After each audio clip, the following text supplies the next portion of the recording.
ذرا تصور کریں، ایک عظیم و شان سلطنت جو اپنے وقت کی شاندار طاقت تھی اچانک تباہ ہو جاتی ہے، سب کچھ راکھ بن جاتا ہے۔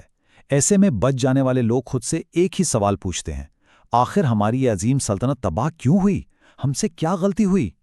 آج کے اس جائزے میں ہم جس تاریخی ماخذ پر بات کرنے والے ہیں وہ محض پرانی کہانیوں کا کوئی مجموعہ نہیں ہے، بالکل نہیں۔ یہ سلاطین کی کتابیں، جنہیں انگریزی میں بکس آف کنگز کہا جاتا ہے، دراصل اسی ایک تکلیف دہ وجودی سوال کا ایک انتہائی گہرا اور شاندار جواب ہے۔ تو چلیے اس حیرت انگیز تاریخی داستان کی تہیں کھولتے ہیں۔ اس جائزے میں ہم ایک بہت بڑے یعنی تقریباً 400 سالہ طویل تاریخی سفر کا احاطہ کرنے والے ہیں۔ ہم شروعات کریں گے ایک سنہری دور کے زوال سے، پھر دیکھیں گے کہ سلطنت کیسے دو حصوں میں تقسیم ہوئی، اس کے بعد پیغمبروں کا وہ ہنگامہ خیز دور، اور پھر وہ خوفناک تباہی اور جلاوطنی کا وقت، اور آخر میں ہم ان لوگوں پر بات کریں گے جنہوں نے اس ساری تاریخ کو قلم بند کیا۔ تو بس سیدھا چلتے ہیں اپنے پہلے حصے کی طرف۔ پہلا حصہ ایک سنہری دور کا زوال۔ اب اس کہانی کی شروعات ہوتی ہے 960 قبل مسیح کے آس پاس۔ یہ وہ وقت تھا جب شاہ سلیمان یعنی کنگ سولومن کی حکومت تھی اور سلطنت اپنے عروج پر تھی۔ ہر طرف خوشحالی ہی خوشحالی تھی۔ ذرا اس خوشحالی کا اندازہ لگائیے۔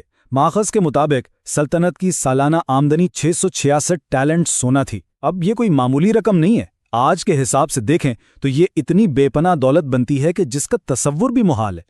مطلب تباہی کے دور سے ذرا پہلے کا یہ وہ وقت تھا جب بادشاہ سلیمان کے پاس خالص سونے کی ڈھالیں اور پیالے ہوا کرتے تھے۔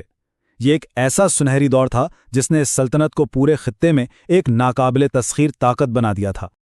لیکن پھر ہمارے ذہن میں سوال اٹھتا ہے کہ اتنا شاندار دور اچانک مدھم کیسے پڑ گیا؟ خیر، قدیم متن بالکل اسی لمحے کی نشاندہی کرتا ہے، اور وہ لمحہ کیا تھا؟ 700 بیویاں اور 300 کنیزیں۔ جی ہاں، آپ نے بالکل ٹھیک سنا۔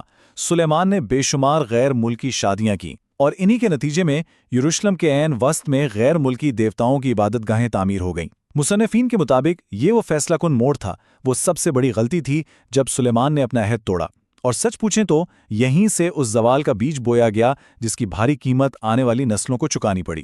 جس کے بعد ہم پہنچتے ہیں دوسرے حصے پر، سلطنت کی تقسیم۔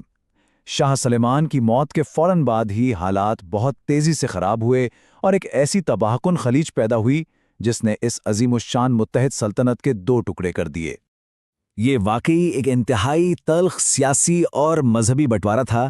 ایک ہی قوم دو حریف حصوں میں کٹ گئی۔ شمال میں مملکت اسرائیل بن گئی جس میں 10 قبائل شامل تھے، اور انہوں نے سامریا کو اپنا دارالحکومت بنا لیا۔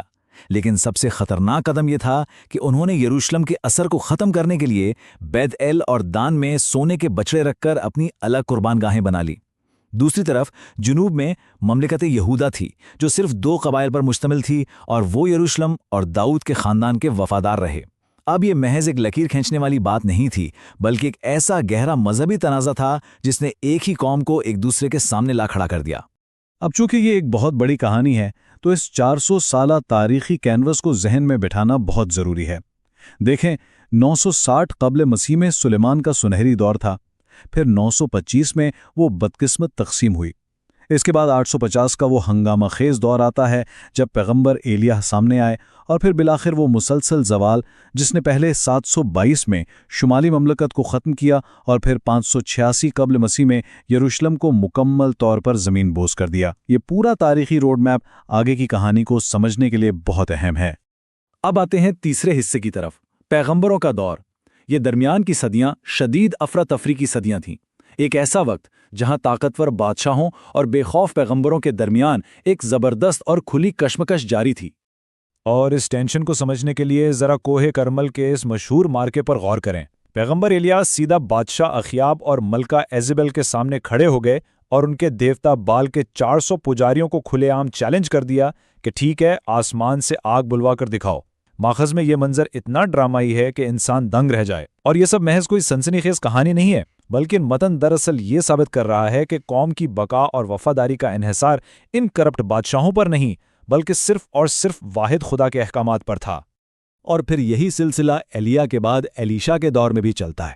ان کے جو کارنامے یا معجزات بیان ہوئے ہیں، جیسے یریخو میں زہریلے چشمے کو صاف کرنا، ایک غریب بیوہ کے تیل میں برکت ڈالنا، ایک مرے ہوئے لڑکے کو زندہ کرنا، یا پھر دشمن فوج کے ایک جرنیل نامان کے کوڑھ کا علاج کرنا، یہ سب صرف حیران کرنے کے لیے نہیں تھے، یہ داستانیں ہمیں بتاتی ہیں کہ اس وقت اصل طاقت کا سرچشمہ یہ پیغمبر تھے۔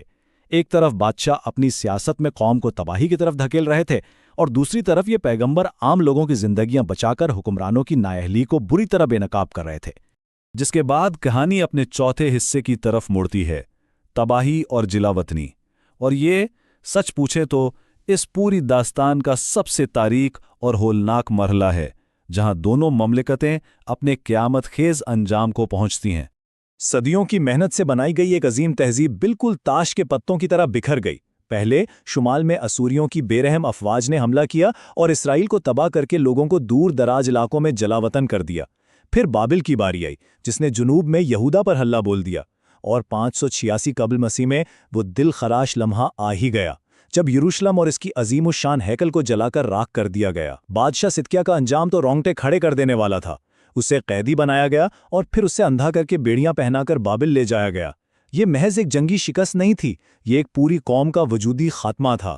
اور اسی لیے ہم اپنے 5ویں اور آخری حصے میں داخل ہوتے ہیں، مصنف اور بنیادی موضوعات۔ اب ہم اس داستان سے ذرا باہر نکلیں گے اور ایک جاسوس یا محقق کی نظر سے دیکھیں گے کہ آخر اتنے بڑے اور گہرے صدمے کے بعد اس تفصیلی تاریخ کو مرتب کس نے کیا۔ تو سب سے بڑا سوال یہ ہے کہ یہ 400 سالہ طویل تاریخ آخر لکھی ہی کیوں گئی؟ ذرا اس صورتحال میں خود کو رکھ کر سوچیں۔ وہ چند گنے چنے لوگ جو بابل کی قید میں جلاوطنی کاٹ رہے تھے، جن کا گھر، عبادت گاہ اور پہچان سب کچھ چھین چکا تھا، وہ یقیناً خود سے یہ بڑا وجودی سوال پوچھ رہے ہوں گے کہ کیا واقعی تاریخ کے بے رحم پہیے نے انہیں کچل دیا ہے، یا پھر اتنی بڑی تباہی کے پیچھے کوئی گہری، کوئی باطنی وجہ تھی؟ یہ پورا ماخذ دراصل ان کی اسی بے چینی اور اسی سوال کا جواب دینے کے لیے مرتب کیا گیا تھا۔ آج کے ماہرین اس مرتب شدہ کام کو ڈیوٹرونومائسٹک ہسٹری یا ڈیوٹرونومسٹک ہسٹری کہتے ہیں۔ محققین اس بات پر متفق ہیں کہ یہ 7ویں اور 6 صدی قبل مسیح کے درمیان لکھی گئی کتابوں کی ایک باقاعدہ سیریز ہے، اور سب سے دلچسپ بات یہ ہے کہ یہ کوئی عام ہسٹری کی کتاب نہیں ہے، یہ دراصل تاریخی شکل میں لکھی گئی ایک مذہبی اور اخلاقی تشریح ہے۔ مصنفین کا واضح پیغام یہ تھا کہ دیکھو، سلطنت کی تباہی کسی دشمن کی طاقت کا نتیجہ نہیں تھی، بلکہ یہ اس لیے ہوئی کیونکہ ہم نے خود اپنے خدا کے ساتھ کیا گیا عہد توڑ دیا تھا۔ تو پھر ان قدیم مصنفین نے اپنے بادشاہوں کو پرکھا کیسے؟ ان کا پیمانہ انتہائی سخت اور بلیک اینڈ وائٹ تھا۔ آپ اسے بادشاہوں کا ایک انتہائی کڑا رپورٹ کارڈ سمجھ لیں۔ ان کے لیے یہ بات بالکل غیر اہم تھی کہ کوئی بادشاہ کتنا طاقتور تھا یا اس کی معیشت کتنی مضبوط تھی۔ ان کے بس 3 سیدھے سے سوال تھے۔ کیا اس بادشاہ نے یروشلم کے ہیکل کو واحد مرکز مانا؟ کیا اس نے دوسری تمام غیر متعلقہ قربان گاہوں کو تباہ کیا؟ اور سب سے اہم، کیا اس نے صرف ایک خدا کی عبادت کی؟ اگر جواب ہاں ہے تو بادشاہ اچھا ہے، اور اگر نہیں تو وہ برا حکمران ہے۔ بس فیصلہ صاف تھا۔ اور جب اس سخت رپورٹ کارڈ پہ تمام بادشاہوں کی کارکردگی دیکھی گئی تو نتائج بہت ہی چشم کشا تھے۔ حیرت کی بات یہ ہے کہ اس پورے 400 سالہ دور میں صرف اور صرف مملکت یہودا کے چند ایک بادشاہ جیسے کہ حزقیہ اور یوسیہ ہی اس میں پاس ہو سکے۔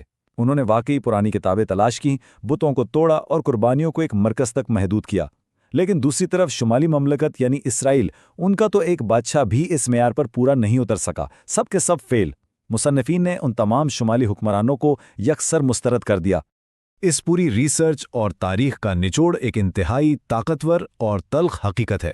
مصنفین نے ایک بات واضح کر دی، اور وہ یہ کہ یروشلم کی تباہی اور جلاوطنی تاریخ کا کوئی اچانک ہونے والا حادثہ نہیں تھا، یہ ان کے رہنماؤں کی جانب سے مسلسل عہد شکنی اور ناکامی کا ایک فطری اور طے شدہ نتیجہ تھا۔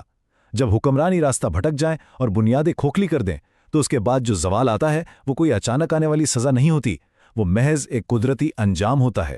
عمارت تو گرنی ہی تھی۔ تو کیا اس داستان کا اختتام صرف ماتم اور مکمل نا امیدی پر ہوتا ہے؟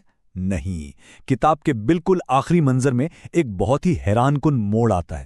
ہوتا یہ ہے کہ بابل کا بادشاہ ان کے جلاوطن بادشاہ یہویاکین کو جیل سے رہا کر دیتا ہے اور اسے شاہی دسترخوان پر عزت بخشتا ہے۔ اب اتنی طویل خون آشام داستان غم کے بعد اس چھوٹے سے واقعے کا کیا مطلب ہے؟ ماہرین کے نزدیک یہ ایک انتہائی شاندار ادبی حربہ ہے۔ یہ پیغام ہے ان جلاوطنوں کے لیے کہ سب کچھ راکھ ہو جانے کے باوجود امید کی ایک چنگاری اب بھی باقی ہے۔ داؤد کا خاندان اور ان کی شناخت مکمل طور پر مٹی نہیں ہے، اور یہ بات ہمیں سوچنے پر مجبور کر دیتی ہے کہ انسانی تاریخ کے تاریک ترین ادوار میں بھی ہماری قدیم تحریریں کس خوبصورتی سے امید کو زندہ رکھتی ہیں۔ اور اسی سوچنے والے مقام پر ہم آج کا یہ جائزہ ختم کرتے ہیں۔